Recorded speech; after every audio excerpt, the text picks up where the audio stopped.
Bismillahirrahmanirrahim. Assalamualaikum warahmatullahi wabarakatuh. Alhamdulillahirabbil alamin. Assalatu wassalamu ala asrofil anbiya'i wal mursalin wa ala alihi wa sahbihi ajmain, amma ba'du. Pertama-tama, marilah kita panjatkan puja dan puji syukur kehadirat Allah Subhanahu wa taala, karena atas rahmat dan hidayahnya kita insya Allah selalu menjadi pribadi yang lebih baik, yang selalu mengutamakan keimanan dan ketakwaan kepada Allah Subhanahu wa taala. Yang kedua, tak lupa salawat serta salam kita curahkan kepada junjungan kita, Nabi besar kita, Nabi Agung Nabi Muhammad Sallallahu Alaihi Wasallam, yang kita nantikan syafaatnya di yaumul kiamah nanti. Allahumma amin.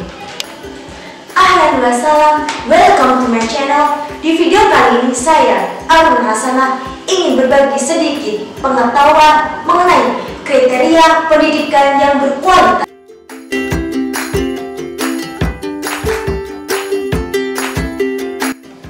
Kemajuan suatu bangsa atau negara bisa kita lihat atau kita ukur dari pendidikan suatu bangsa tersebut. Suatu bangsa yang memiliki pendidikan yang berkualitas sudah dijamin bahwa bangsa tersebut adalah bangsa yang maju. Pendidikan sangat berperan penting bagi peradaban di masa depan. Pendidikan juga berperan penting bagi generasi muda untuk meraih cita-cita untuk dirinya sendiri, bahkan untuk mewujudkan cita-cita bangsa Indonesia, yaitu mencerdaskan kehidupan bangsa. Sekarang kita analisis bangsa Indonesia sendiri. Apakah negara Indonesia adalah negara maju? Jawabannya tentu tidak. Why? Karena apa? Karena pendidikan di negara Indonesia sangat rendah dari negara-negara yang lain. Pendidikan harus disiapkan sejak dini, karena pendidikan adalah fondasi utama dalam pembentukan kemampuan dasar. Pendidikan juga berperan penting dalam pembentukan potensi dan keterampilan anak, pembentukan karakter anak, pembentukan gaya pikir anak, serta pertumbuhan fisik. Setiap orang tua pasti menginginkan yang terbaik bagi anaknya, khususnya masalah pendidikan. Menurut saya, kriteria pemilihan pendidikan dasar itu harus mempunyai 4 kriteria. Yang pertama adalah bisa membentuk karakter dan moral anak. Yang kedua adalah menciptakan lingkungan yang suportif dan kondusif. Yang ketiga adalah mempunyai kurikulum yang sesuai dengan perkembangan zaman. Yang keempat adalah mempunyai akreditasi yang terpercaya. Kesadaran tentang pentingnya pendidikan sangat dipikirkan oleh orang tua, khususnya pendidikan agama. Karena pendidikan adalah salah satu upaya dalam meningkatkan kualitas hidup, menjadikan pribadi yang soleh-solehah, serta berpengetahuan luas. Karena Allah Subhanahu wa taala telah berfirman dalam potongan Quran surat Al-Mujadilah ayat 11 yang berbunyi, A'udzu billahi minasyaitonir rajim. Bismillahirrahmanirrahim. Walladzina utul ilma darajat wallahu bima ta'maluna khabir. Yang artinya, dan orang-orang yang diberi ilmu beberapa derajat, dan Allah meneliti apa yang kamu kerjakan. Jadi, bisa kita simpulkan bahwa Allah Subhanahu wa taala akan meninggikan orang-orang yang berpendidikan serta yang menuntut ilmu. Karena Allah meneliti apa yang kamu kerjakan. Pendidikan itu sangatlah penting dan sangatlah berharga, khususnya pendidikan dasar.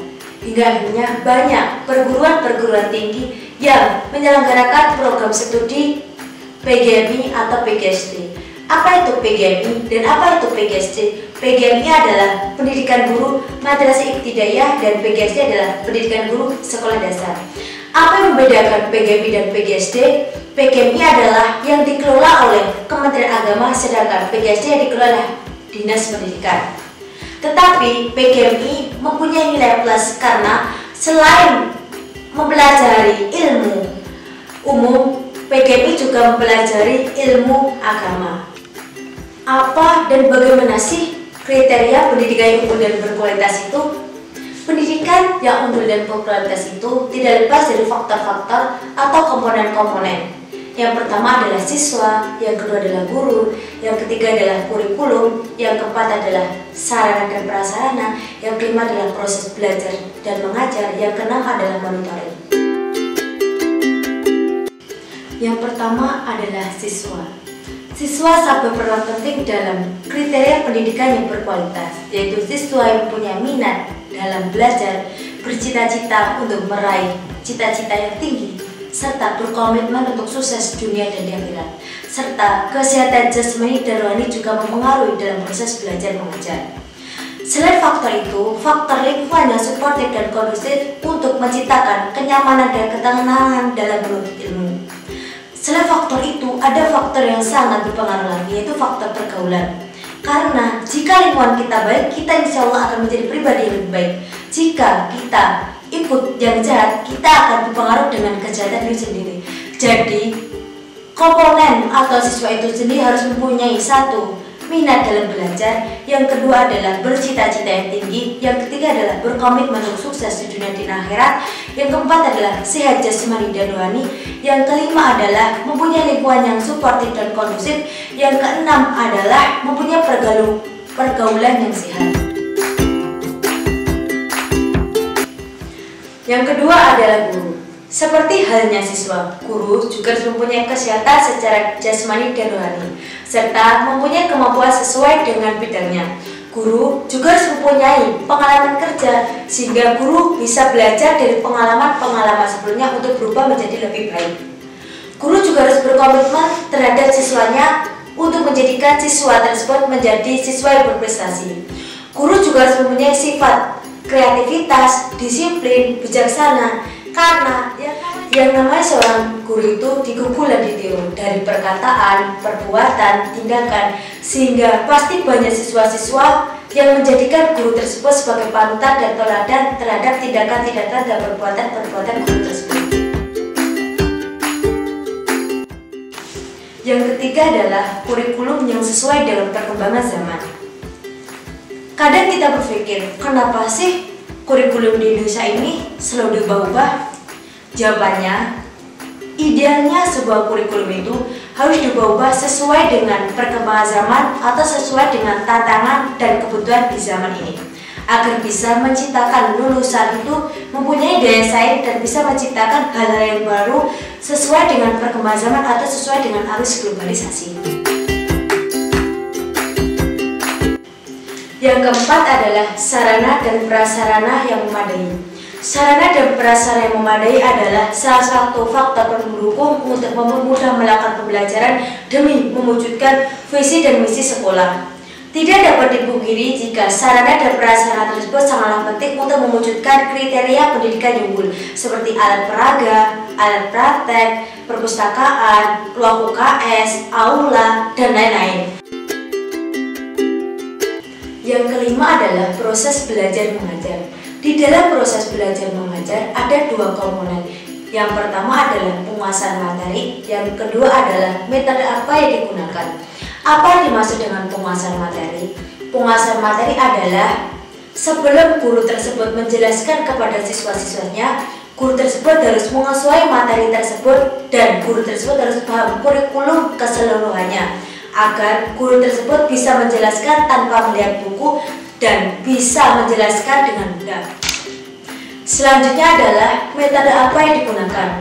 Metode apa yang digunakan maksudnya metode pembelajaran guru untuk menerangkan kepada siswanya agar siswa tersebut lebih paham atau lebih mudah apa yang guru sampaikan kepada siswanya, dan siswa tersebut memahami apa yang dijelaskan guru terhadap siswa tersebut. Yang keenam adalah monitoring. Apa yang dimaksud dengan monitoring? Monitoring tersebut adalah pengawasan. Kepala sekolah selain mengawasi kegiatan di sekolah, kepala sekolah juga berhak mengawasi kegiatan atau proses belajar mengajar. Selain itu, guru-guru atau staf-staf di sekolah juga harus bertanggung jawab dalam melakukan pengawasan satu dengan yang lainnya, agar bisa menciptakan atau mewujudkan visi dan misi sekolah tersebut menjadi sekolah yang berkualitas.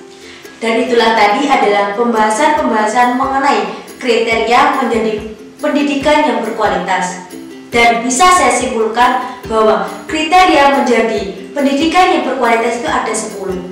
Yang pertama adalah mempunyai siswa yang selalu minat untuk belajar, mempunyai cita-cita yang tinggi, serta berkomitmen untuk sukses di dunia dan di akhirat. Yang kedua, mempunyai kepala sekolah yang profesional serta guru yang berkompeten. Yang ketiga, mempunyai kurikulum yang sesuai dengan perkembangan zaman. Yang keempat adalah bisa menciptakan lingkungan yang kondusif dan suportif. Yang kelima adalah semua warga negara mempunyai cita-cita untuk mewujudkan visi dan misi sekolah. Selanjutnya, yang keenam adalah sekolah harus mendorong siswanya untuk mengembangkan bakat sesuai dengan potensinya. Yang ketujuh adalah adanya sarana dan prasarana yang memadai. Yang kedelapan adalah adanya evakuasi dan strategi yang jelas. Yang kesembilan adalah adanya pengawasan atau monitoring terhadap kegiatan-kegiatan atau proses belajar mengajar. Yang kesepuluh adalah yang tidak kalah penting, semuanya harus berkomitmen untuk menjadikan sekolah tersebut menjadi sekolah berkualitas dan sekolah yang maju. Dan itulah tadi kriteria-kriteria bagaimana menjadikan pendidikan tersebut menjadi pendidikan yang berkualitas. Dan saya, Aruna Hasanah, undur diri. Syukran dan maaf. Wabillahi taufiq wal hidayah. Wassalamualaikum warahmatullahi wabarakatuh.